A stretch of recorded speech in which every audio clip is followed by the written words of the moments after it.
Mga kapuso, bago sa saksi, 20 pamilya ang nasunugan sa Sampaloc, Maynila ngayong gabi.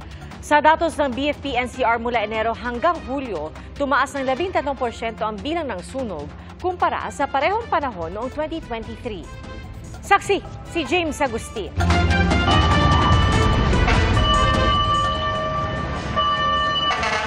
Bago mag-alas 5:30 ng hapong kanina na sumiklab ang apoy sa barangay 185 Sampaloc, Maynila.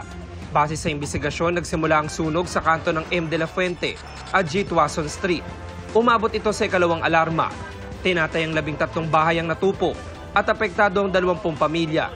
Bandang 6:18 p.m. na apula ang apoy.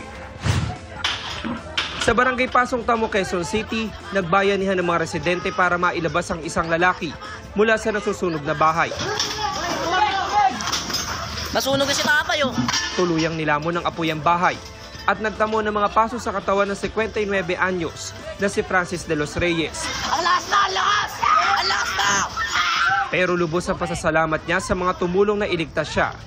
Natutulog po kanina sa bahay ko, doon sa Metro pa.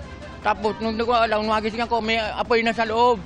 Naglalagab na po, binubos akong tubig, di ko makaya mabuhos kasi ang mga tao. Binubuksan yung gate ko, di mabuksan, tinulog bigla, nabuksan din. Sunog! Sunog! Nagulat po kami. Umuusok na po dito. Tapos tumakbo na po kami dito. Naggalta na po kami ang lakas ng apoy. Binuksan po namin tong gate eh. Binaklas po namin lahat eh. Nakapadlock, di namin masira. Kaya ginawa namin, piniko namin tsaka yung bareta. Lahat kami tulong sabay pagbukas. Okay na. Nilamon din ng apoy ang isang residential area sa Bacoor, Cavite kaninang madaling araw. 3 oras inapula ang sunog na umabot sa ikalawang alarma. Isang senior citizen ang nasawi matapos sumanumakalangkap ng makapal na usok. Inimbestigahan pa ang sanhi ng mga sunog, kabilang sa Maynila at Quezon City at kabuong halaga ng mga iniwang pinsala. Sa ibabaw ng isang commercial building naman sumiklab ang apoy sa Tagudin, Ilocos Sur. Mga naiwang basura ang nasunog ayon sa BFP at isang tenant umanong nasa likod ng pagsusunog. Walang nasugatan. Mahigit 30 vendor naman ang nawalan ng pwesto dahil sa sunog sa palengke sa San Rafael, Iloilo. Aabot sa 9 milyong piso ang halaga ng pinsala. Para sa GMA Integrated News, James Agustin ang inyong saksi.